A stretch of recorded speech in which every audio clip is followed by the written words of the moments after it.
ಒಂದು ಸ್ಕಿನ್ ಕೇರ್ನ ಮಾಡ್ಕೊಳ್ತಾ ಇದ್ದೀನಿ. ಸ್ಕಿನ್ ಹೆಲ್ತ್ ಕೂಡ ಚೆನ್ನಾಗಿರುತ್ತೆ. ಇಷ್ಟೇ ಏಜು ಇಷ್ಟಂತ ಅನ್ಸೋದೇ ಇಲ್ಲ ಅಂತ ಹೇಳಿ ಕೇಳ್ತಾ ಇದ್ರಿ, ಹೇರಿಗೆ ಏನು ಯೂಸ್ ಮಾಡ್ತೀರಾ ಅಥವಾ ಚೆನ್ನಾಗಿದೆ ಅಂತ ಅಂದು.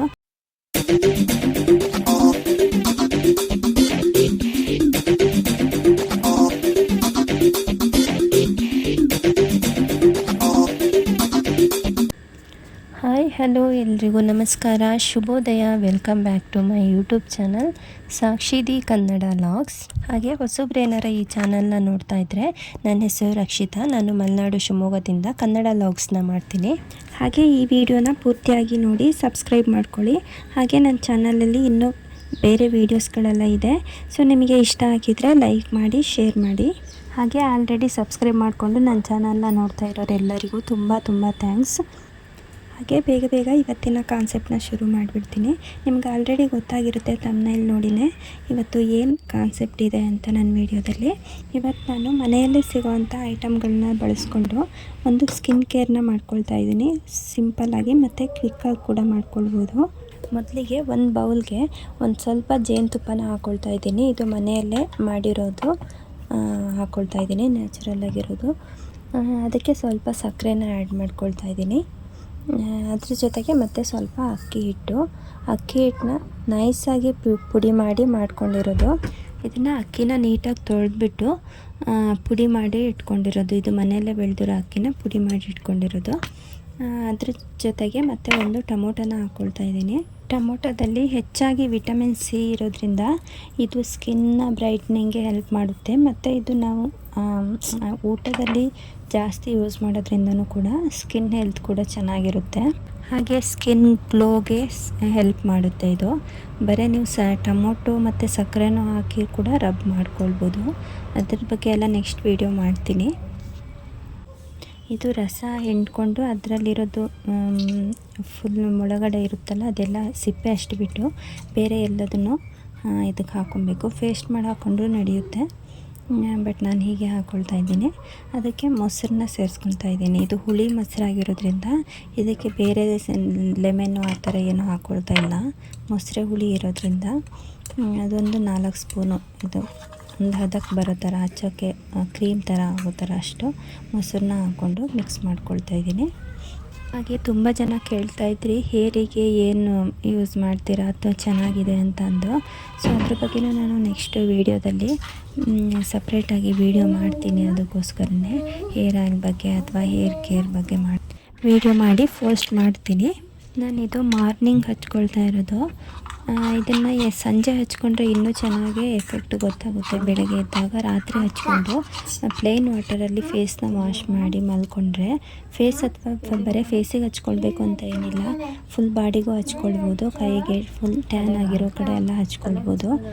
ಇದು ಸ್ವಲ್ಪ ಬ್ರೈಟ್ನಿಂಗ್ ಮಾಡುತ್ತೆ ಮತ್ತು ಟ್ಯಾನ್ ಕೂಡ ರಿಮೂವ್ ಮಾಡುತ್ತೆ. ನೀವು ಬಿಸಿಲಿಗೆಲ್ಲ ಹೋಗಿ ಟ್ಯಾನ್ ಆಗಿದ್ದರೆ ಸೊ ರಿಮೂವ್ ಮಾಡುತ್ತೆ. ಇದು ನ್ಯಾಚುರಲ್ಲಾಗಿ ಮನೆಯಲ್ಲೇ ಮಾಡ್ಕೊಳ್ಬೋದು ನೀವು. ಅಥವಾ ಬಿಸಿಲಿಂದ ಹೋಗಿ ಬಂದ ತಕ್ಷಣ ಇದನ್ನು ಹಚ್ಕೊಳ್ಳೋದ್ರಿಂದ ಅಥವಾ ಹೋಗ್ಬೇಕಾದ್ರೂ ಇದನ್ನು ಹಚ್ಕೊಳ್ಳೋದ್ರಿಂದ ತುಂಬ ಎಫೆಕ್ಟ್ ಅನಿಸುತ್ತೆ. ನೀವು ಯೂಸ್ ಮಾಡಿ ನೋಡಿ, ಗೊತ್ತಾಗುತ್ತೆ ನಿಮಗೇ.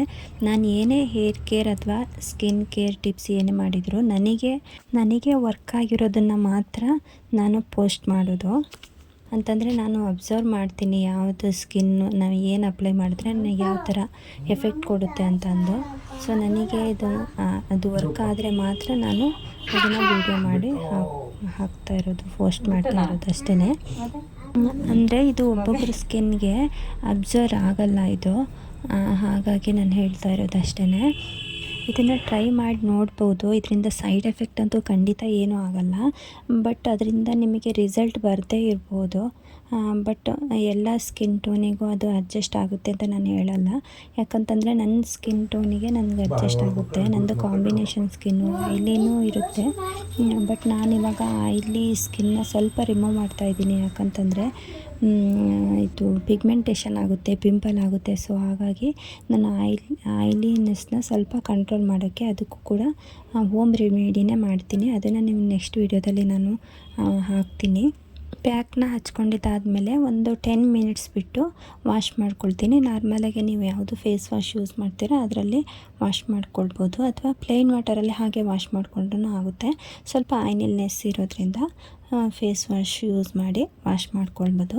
ಅದಾದಮೇಲೆ ಜಸ್ಟ್ ನಾನು ಮಾಯ್ಶ್ಚರೈಸರ್ ಮತ್ತು ಲಿಪ್ ಬಾಮ್ನ ಹಚ್ಕೊಂಡೆ ಅಷ್ಟೇ.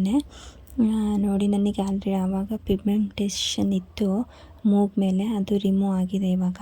ಸೊ ಇಲ್ಲಿ ಒಂದು ಸ್ವಲ್ಪ ಇದೆ, ಇದೊಂದು ಬಂದು 6 ಮಂತ್ ಆಗಿದೆ. ಸೊ ಅದಕ್ಕೆ ಕೂಡ ಟ್ರೀಟ್ಮೆಂಟ್ನ ಮಾಡ್ತಾಯಿದ್ದೀನಿ, ಹೋಮ್ ರೆಮಿಡಿನೇ. ಸೊ ನಿಮಗೆ ನೆಕ್ಸ್ಟ್ ವೀಡಿಯೋದಲ್ಲಿ ಅದ್ರ ಬಗ್ಗೆ ಎಲ್ಲ ಹೇಳ್ತೀನಿ.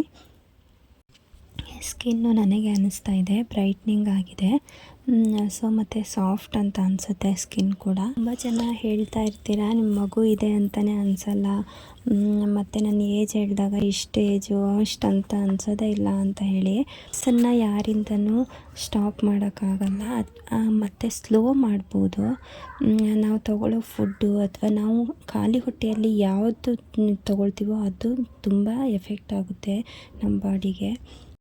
ನಮಗೆ ಆಫ್ಟರ್ 30 ಸ್ಕಿನ್ನಲ್ಲಾಗೋ ಡಲ್ನೆಸ್ ಎಲ್ಲ ಗೊತ್ತಾಗ್ತಾ ಹೋಗುತ್ತೆ. ಒಂದು 25 ಏಜ್ವರೆಗೂ ತುಂಬ ಚೆನ್ನಾಗಿರುತ್ತೆ ಸ್ಕಿನ್ನು. ಪಿಂಪಲ್ ಇದ್ರೂ ಕೂಡ ತುಂಬ ಗ್ಲೋಯಿಂಗ್ ಆಗಿ ತುಂಬ ಚೆನ್ನಾಗಿರುತ್ತೆ. ನಮಗೆ ಆಫ್ಟರ್ 30 ಆದಮೇಲೆ ಗೊತ್ತಾಗೋದು ಸ್ಕಿನ್ನಿನ ಪ್ರಾಬ್ಲಮ್ಸ್ಗಳು. ಇವಾಗಿನ ಯೂತ್ಸ್ಗೆ ಏನು ಹೇಳೋದು ಅಂತಂದರೆ, ನೀವು ವಿತಿನ್ 25 ಇದ್ದರೆ ನೀವು ಯಾವುದೇ ರೆಮಿಡಿನ ಯೂಸ್ ಮಾಡೋ ನೆಸೆಸಿಟಿ ಇಲ್ಲ. ಆಫ್ಟರ್ 30 ಅದನ್ನು ಯೂಸ್ ಮಾಡಿದರೆ ಒಳ್ಳೆಯದು ಅಂತ ನನ್ನ ಅನಿಸಿಕೆ. ಓಕೆ, ಇವತ್ತಿಗೆ ಇಷ್ಟು ಸಾಕು. Thank you. ಈ ವಿಡಿಯೋದಿಂದ ನಿಮಗೆ ಸ್ವಲ್ಪನಾದರೂ ಉಪಯೋಗ ಆಗಿದೆ ಅಂತ ಅಂದ್ಕೊಳ್ತೀನಿ. ಸೊ ವಿಡಿಯೋ ಇಷ್ಟ ಆಗಿದ್ದರೆ ಲೈಕ್ ಮಾಡಿ, ಶೇರ್ ಮಾಡಿ, ಹಾಗೆ ಸಬ್ಸ್ಕ್ರೈಬ್ ಮಾಡಿಕೊಂಡು ಈ ಚಾನಲ್ನ ನೋಡಿ. ಆಲ್ರೆಡಿ ಸಬ್ಸ್ಕ್ರೈಬ್ ಆಗಿರೋರಿಗೆ ತುಂಬ ಥ್ಯಾಂಕ್ಸ್. ಇದೇ ಥರ ವೀಡಿಯೋಗಳು ಬೇಕು ಅಂದರೆ ಕಮೆಂಟ್ ಮಾಡಿ. Thank you.